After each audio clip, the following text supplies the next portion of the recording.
Hello, hello, hello, hello guys. Bonjour, c'est l'évangéliste Brigitte Bache. J'espère que nous allons bien. J'espère que nous avons passé un excellent week-end. Et je vous souhaite à nouveau la bienvenue dans notre rendez-vous du lundi à 14h30. Alors, il est 14h29, donc on va attendre quelques secondes avant de pouvoir démarrer. Je dis shalom à tous ceux qui me prennent en route et à tous ceux qui pourront me suivre par la suite. Que Dieu nous bénisse. Que l'Éternel te bénisse, toi qui me prends en route. Que Dieu te bénisse, toi qui te connectes.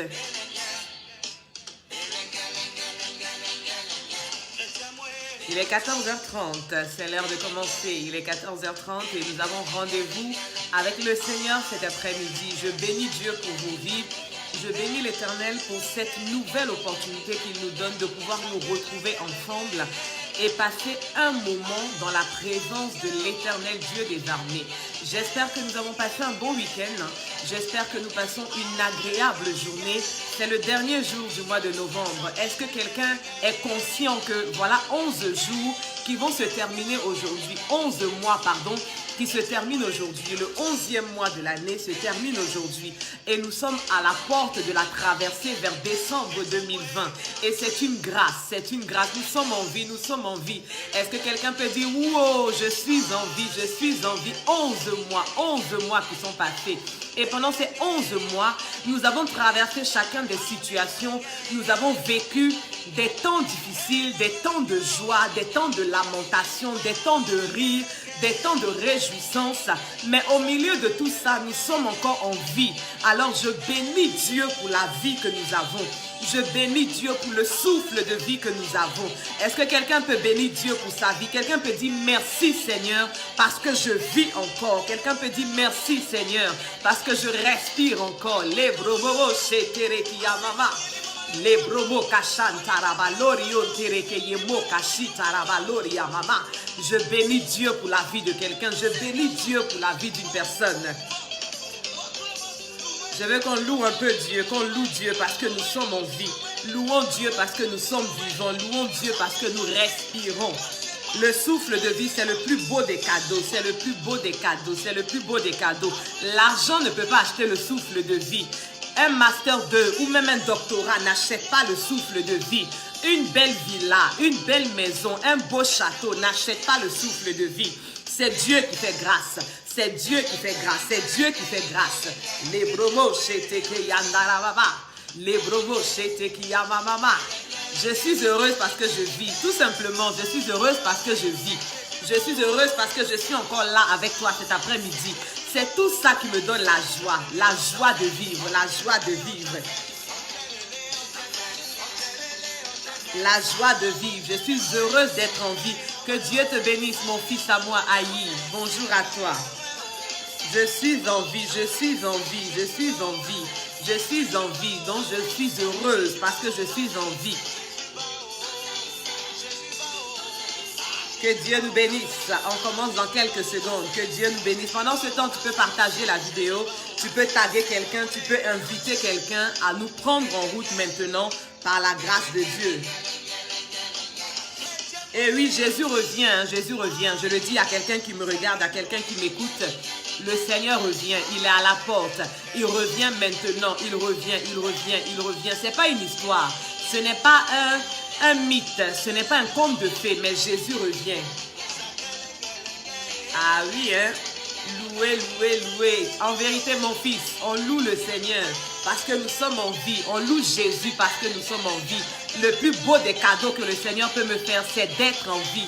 Le plus beau cadeau que Dieu peut me donner, c'est de respirer. Et nous sommes le 30 novembre, dernier jour du mois de novembre. Les bromos sheterekiyamama. Gloire à Jésus. Que Dieu nous bénisse. Nous allons commencer notre rendez-vous. Nous allons commencer notre rencontre. Que Dieu vous bénisse tous. Je suis l'évangéliste Brigitte Basse et je suis du Centre international du plein évangile Born to Serve. Born to Serve est le nom de la vision que le Seigneur m'a donnée. Born to Serve est un mot en anglais qui traduit en français veut dire nés pour servir. Nous sommes nés pour servir le Seigneur. Il dit à Jérémie, il dit depuis le sein de ta mère, je te connaissais et je t'avais appelé prophète des nations. Je t'avais consacré pour me servir. Chacun d'entre nous, depuis le sein de notre mère, depuis le sein de notre maman, nous avons été appelés par Dieu pour le servir. Chacun dans une tâche différente, chacun a une fonction différente, mais nous sommes nés pour servir. We are all born to serve the Lord. That is the only mission that the Lord has given to all of us here. Que Dieu nous bénisse. Alors, les derniers lundis, nous avons parlé d'un thème qui était choisi par Dieu. Et nous étions dans le livre de Jean, chapitre 15, au verset 16. Mais aujourd'hui, nous allons faire une petite pause et nous allons parler d'autres choses par la grâce de Dieu. Shalom à toi, Gracie Ray Jake, ma sœur depuis Londres. Shalom à la chantre et servante de Dieu, Precious Eli Isha, que Dieu te bénisse. Et pour ceux qui vivent en France, si nous avons un peu regardé les actualités ces derniers jours, il y a un procès qui s'est tenu en France dans ces derniers jours. Il s'appelle le procès d'Aval. C'est un homme qui a été accusé d'avoir tué sa compagne, son épouse. Et quand on parle d'un procès, on parle d'un accusé, on parle de la défense, on parle de la partie civile et on parle du juge. Dans un procès, il y a un accusé qui comparaît. Il est accusé de certains faits. Et ce monsieur a été accusé d'avoir tué son épouse. La défense est la personne qui est chargée d'apporter les preuves pour démontrer que l'accusé n'a rien fait. J'espère que jusque-là, tu me suis.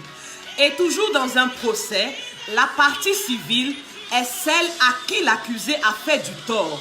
Donc la partie civile attend d'être dédommagée. La partie civile attend qu'on lui donne raison par rapport à l'acte que l'accusé a posé. En d'autres termes, l'accusé est redevable vis-à-vis de la partie civile. Et le juge est celui-là même qui tranche. Il est celui qui prend une décision par rapport au cas auquel il est confronté. J'espère que tu le suis. Nous allons quelque part. Je parle d'un procès. Mais pourquoi est-ce que je parle de procès? Nous allons dans le livre de Colossiens, chapitre 2 et verset 14. Colossiens, chapitre 2, verset 14. Tu peux écrire en commentaire Colossiens 2, 14. La Bible nous dit ceci. Il a effacé l'acte dont les ordonnances nous condamnaient et qui subsistait contre nous, et il l'a éliminé en le clouant à la croix. Colossiens chapitre 2, le verset 14. Je vais lire également la version Parole de vie, parce que Parole de vie dit quelque chose qui va nous aider à comprendre pourquoi j'ai parlé de procès au début. Nous sommes dans le livre de Colossiens chapitre 2, verset 14, version Parole de vie. Il a effacé le document de nos dettes qui nous accusait et qui était contre nous à cause des règles établies. Et il l'a détruit en le clouant sur la croix.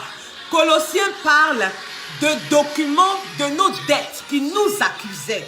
Et la version Louis II dit l'acte dont les ordonnances nous condamnaient. Gloire à Jésus. Je comprends par là, l'apôtre Paul parle ici dans l'épître de Colossiens, et le « il » en question parle de Jésus-Christ de Nazareth. Si je devais refaire le verset, Paul est en train de dire, il dit Jésus-Christ a effacé l'acte dont les ordonnances nous condamnaient et qui subsistait contre nous. Alors, je comprends par là qu'il y a eu un acte d'accusation qui a été rédigé contre nous. Il y avait un acte d'accusation qui était rédigé contre ma vie, qui était rédigé contre la vie de Precious Elisha, qui était rédigé contre la vie de Gracie Ray Jake, un acte d'accusation. Mais de quoi est-ce qu'on était accusé? De quoi est-ce qu'on nous accusait? Gloire à Jésus. Il dit, les ordonnances qui nous condamnaient. Il dit, on était accusé à cause des règles établies. Si on reste dans le contexte de ce verset, les règles établies parlent de la loi de Moïse. Et la loi de Moïse disait notamment, tu ne tueras point, tu ne voleras point, tu ne convoiteras point, tu n'adoreras point d'autre Dieu que l'Éternel Dieu d'Israël. Mais de notre temps, les ordonnances en question, ou bien les règles en question, parlent de nos péchés. Nous sommes nés dans des familles, nous sommes nés dans un environnement où on adorait d'autres dieux et nous avons posé des actes qui n'étaient pas à la gloire de Dieu. Et toutes ces choses-là sont devenues une accusation contre nous. Ma colère m'accusait. Ma jalousie m'accusait, ma convoitise m'accusait, ma méchanceté m'accusait, mon idolâtrie m'accusait, ma rancune m'accusait, mon impudicité m'accusait. Tout ça est devenu un acte d'accusation. Quand on a pris l'acte d'accusation de l'évangéliste Brigitte, c'était écrit dessus: idolâtre, menteuse, voleuse, rancunière, coléreuse. C'était mon acte d'accusation. Et je suis allée en procès. Et dans le procès, la partie civile était l'Éternel Dieu des armées. Parce qu'il y avait un document de dette. J'étais redevable vis-à-vis de Dieu pour toutes les mauvaises actions que j'ai posées. J'étais redevable vis-à-vis de Dieu pour le mauvais comportement que j'ai manifesté. J'étais redevable vis-à-vis de Dieu pour le caractère que j'ai eu et qui ne glorifiait pas Dieu. Mais béni soit Jésus-Christ qui a été ma défense. Jésus de Nazareth a été ma défense. Il s'est posé en tant qu'avocat de la défense afin de défendre ma cause. Moi qui étais accusé, il est venu avec des arguments et il a plaidé pour moi devant l'Éternel Dieu des armées. Il est venu avec des arguments et il a plaidé pour moi devant le juge. Dieu était à la fois partie civile et juge. Mais Jésus était mon avocat, celui qui défendait ma cause. Gloire à Jésus. Le livre de Romains 3, verset 23 dit: le salaire du péché, c'est la mort. Tous les péchés que j'ai commis, il y a eu un salaire, la mort. En général, quand on parle de salaire, ça a une bonne connotation. Quelqu'un dit: je travaille et à la fin du mois, j'ai mon salaire. Mais quand tu penses à ton salaire, tu penses à tout ce que tu peux réaliser avec. Tu peux soutenir ta famille au pays, tu peux acheter à manger, tu peux voyager. Quand tu penses au mot salaire, tu penses à quelque chose de bon. Mais ici, dans Romains 3, au verset 23, quand on parle de salaire, on parle de mort. Quand on parle de salaire, on parle des conséquences du péché. Quand on parle de salaire, on parle du jugement de Dieu qui était sur nos vies. Mais il y a eu un homme, Jésus-Christ de Nazareth. Il dit: j'ai effacé. Souvenez-vous, quand on était enfant, à la maternelle ou même au CP, on avait des ardoises. Sur nos ardoises, quand on écrivait au stylo et qu'on effaçait l'ardoise, il n'y avait plus aucune trace de ce qu'on avait écrit.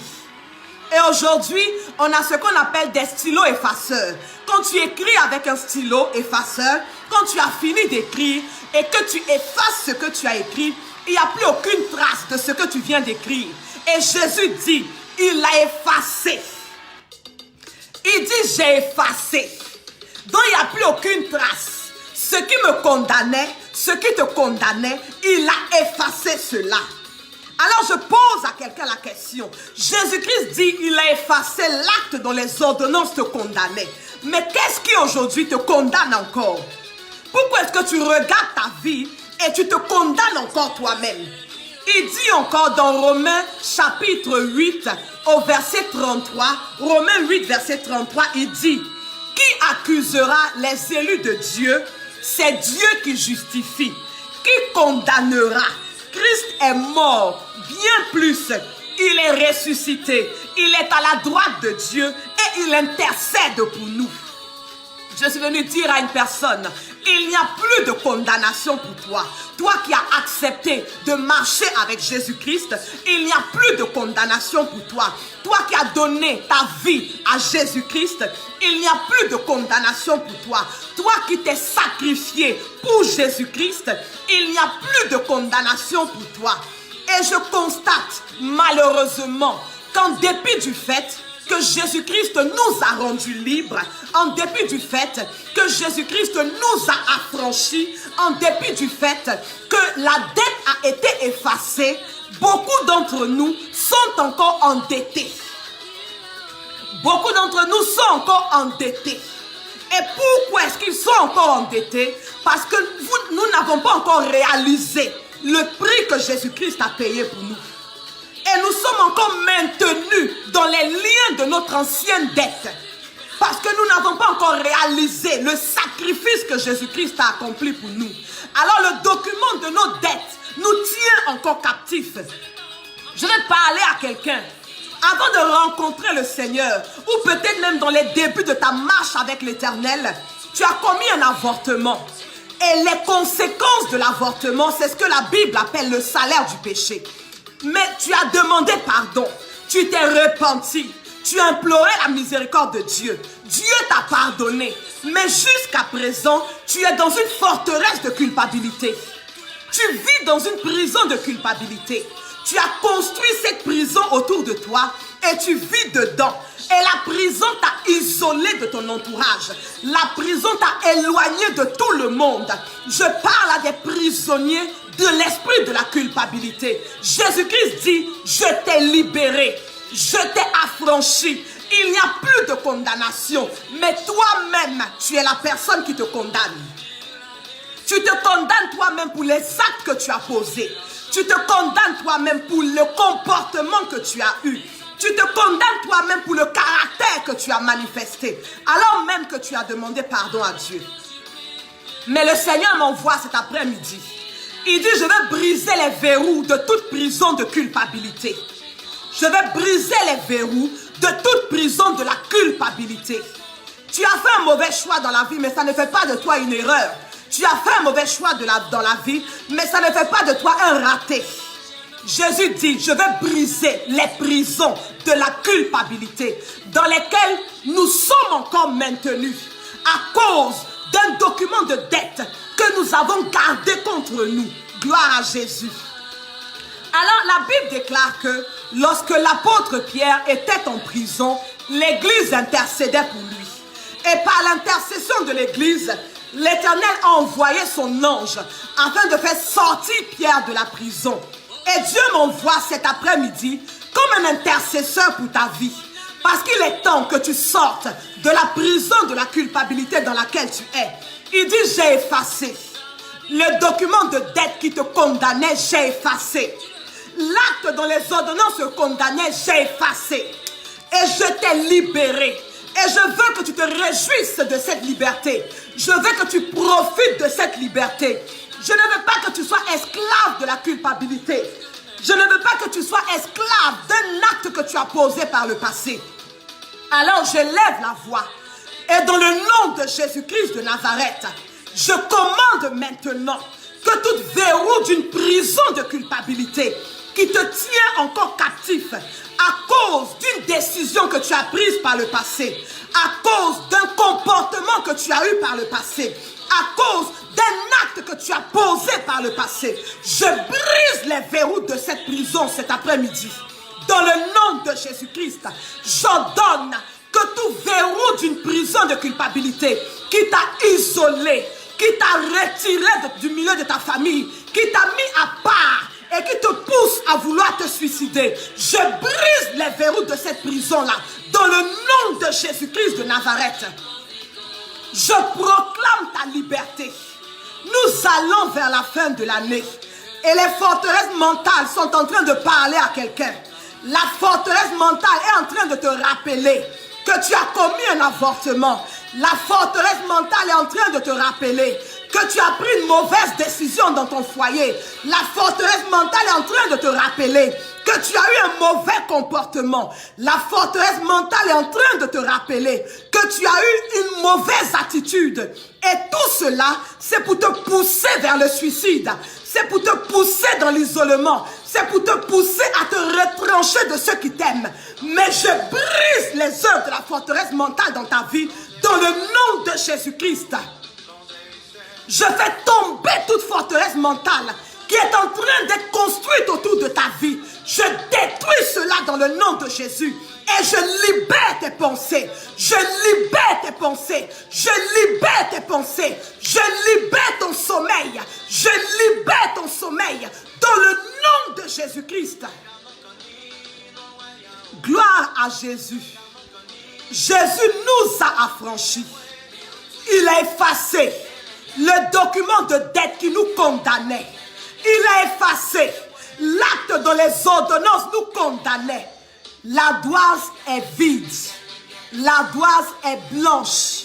L'ardoise n'a plus rien d'écrit dessus. Là où ton nom était inscrit dans un registre quelconque, Jésus m'envoie te dire, il a effacé ton nom. Le registre de la mort, il a effacé ton nom. Le registre de la malédiction, il a effacé ton nom. Gloire à Jésus. Je suis venu rappeler à quelqu'un que tu es libre. Jésus-Christ t'a rendu libre. Jésus-Christ t'a affranchi. Jésus-Christ t'a rendu maître de ta propre vie à nouveau. Gloire à Jésus. Et je vais parler à quelqu'un qui n'a pas encore accepté le Seigneur. Tu m'entends, tu m'écoutes. C'est pour toi que Jésus est allé à la croix. Il est allé à la croix pour toi. Pour toi qui a encore un document de dette qui te condamne. Il est allé à la croix pour toi. Et il a donné sa vie pour toi. Mais il veut une chose de ta part. Il veut que tu l'acceptes. Il veut que tu l'acceptes comme ton Seigneur. Il veut que tu l'acceptes comme ton Sauveur.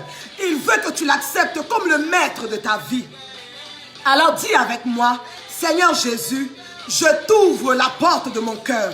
Je te reconnais comme Seigneur et Sauveur de ma vie. Je confesse cet après-midi que l'acte dont les ordonnances me condamnaient, tu l'as effacé et tu l'as cloué à la croix de Golgotha. Je t'accepte comme le maître de ma vie. Je t'ouvre mon cœur, rentre maintenant et installe-toi dans ma vie et je veux marcher avec toi tous les jours de ma vie jusqu'à ton avènement dans le nom de Jésus. Que Dieu nous bénisse. Gloire à Jésus-Christ de Nazareth. Je bénis la vie de tout un chacun. C'est un rappel que le Seigneur voulait que je nous apporte cet après-midi. Mais je vais nous poser une question. Après ce que Jésus a fait, qu'est-ce qu'il nous reste à faire? Il a effacé l'acte dont les ordonnances nous condamnaient. Il a montré les preuves qui ont permis qu'on soit libérés dans le procès dans lequel nous étions contre Dieu. Il a donné les preuves qui ont permis qu'on soit affranchis dans le procès dans lequel nous étions avec Dieu. Alors qu'est-ce qu'il nous reste à faire? Si ce n'est de lui dire merci. Qu'est-ce qu'il nous reste à faire? Si ce n'est d'être reconnaissant vis-à-vis de lui. Qu'est-ce qu'il nous reste à faire? Si ce n'est de lui rendre toute la gloire. Alors ça tombe bien parce que cette semaine est la semaine d'action de grâce. Un temps, une pause pour dire merci à Dieu. Alors à partir d'aujourd'hui, le lundi 30 novembre, jusqu'au dimanche 6 décembre, j'invite quelqu'un à faire une pause. Dis avec moi pause. Une pause pour dire merci à Dieu. Pour dire merci à Jésus-Christ pour ce qu'il a fait. Pour son amour envers nous. Pour sa bonté envers nous. Pour sa protection envers nous. Demain, nous serons le 1er décembre. Beaucoup ont péri depuis le 1er janvier. Mais nous sommes encore en vie. Alors faisons une pause. Et disons merci à Dieu. Faisons une pause. Et rendons grâce à Dieu. Si tu as une assemblée, fais une pause avec ton assemblée. Et dis merci à Dieu. Et si tu n'as pas d'assemblée, je t'invite. Rejoins-moi tous les soirs de la semaine. À partir d'aujourd'hui, à 21h heure de Paris, ça se passe sur Zoom au 640 956 3308 et le mot de passe est 1208. À partir de ce soir jusqu'à dimanche, rejoins-moi pour que nous puissions bénir Dieu pour ce qu'il a fait pour nous. Et je veux encore te donner rendez-vous, ce sera le jeudi. Tous les jeudis à 20h30 heure de Paris, on se retrouve sur Zoom afin de pouvoir prier ensemble. Le code de la réunion Zoom est le 244 711 49 42 244 711 49 42 et le mot de passe 0211. Je mettrai toutes les informations sur ma page pour que jeudi à 20h30, tu puisses te joindre à moi pour que nous puissions prier ensemble. Que Dieu bénisse la vie de chacun. Je ne peux pas mettre un terme à ce rendez-vous sans bénir Dieu pour la vie d'un homme. Mon père spirituel, le docteur Bonnie Olivier, Père vit éternellement. Et je te présente des ouvrages qui ont été écrits par lui. Nous allons vers le mois de décembre Et pour tous ceux qui veulent offrir un cadeau à un parent, à un ami, voici le meilleur des cadeaux, le meilleur des présents que tu peux offrir à ton ami, que tu peux offrir à un membre de ta famille. La parole de Dieu à notre portée pour pouvoir comprendre la Bible lorsque nous la lisons, les clés de la grandeur pour tous ceux qui veulent accéder à la grandeur sans perdre le salut de leur âme et le décryptage du psaume 23 pour que nous puissions comprendre les grâces et les bénédictions de Dieu qui sont cachées dans ce psaume au nom de Jésus. Alors, les ouvrages sont en français et en anglais. Peu importe où tu te trouves, je t'invite à me contacter en inbox. Je t'expliquerai comment te les procurer, comment les obtenir et la vie de quelqu'un dans le nom de Jésus. Que Dieu vous bénisse. Je vous souhaite une excellente après-midi, une excellente semaine. Je dis le mois de décembre va commencer demain. C'est le dernier mois de l'année. C'est le 12e mois de l'année. Je prie que dans ce 12e mois, que l'Éternel, mon Dieu, te surprenne d'une manière agréable. Que l'Éternel qui est l'oméga de toutes choses bénisse le dernier mois de ton année. Que la grâce et la faveur de l'Éternel soient ton partage tous les jours de ce 12e mois. Je prophétise la bénédiction de la dernière minute dans ta vie. Je prophétise la grâce de la dernière minute dans ta vie. Je déclare que les aides de ta destinée ne te ratent pas dans ce 12e mois. Au nom de Jésus-Christ de Nazareth, je déclare que la main de Dieu repose sur ta vie et que Dieu pose un ange à tes côtés pour te préserver dans ce 12e mois. Je couvre ta maison, je couvre ta famille du sang de Jésus-Christ et je déclare que la mort ne sera pas votre partage. La mort ne sera pas votre partage. La mort ne sera pas votre partage. Dans le nom de Jésus-Christ de Nazareth. Demeurons bénis. Demeurons bénis. Demeurons bénis. N'oubliez pas que je vous aime. Mais au-delà de mon amour, Jésus-Christ vous aime. Il vous aime. Il vous aime. Il vous aime, ne l'oubliez jamais. Jésus-Christ vous aime. Que Dieu bénisse tous les serviteurs et servantes de Dieu qui m'ont suivi. Tous les choisis du royaume de Dieu qui ont pris de leur temps pour me suivre. Alors partagez la vidéo. Continuez de la partager pour que Dieu fasse encore du bien à quelqu'un. Dieu te bénisse, prophétesse Noël JJ. Dieu bénisse la vie de ma mère, la prophétesse Bonnie Patricia. Que Dieu nous bénisse tous. Bisous, bisous, bisous, bisous, bisous, bisous, bisous. Lundi prochain, 14h30, par la grâce de Dieu, on se retrouve à nouveau. Bisous à vous, bisous à vous, bisous à vous. Restons bénis. Shalom.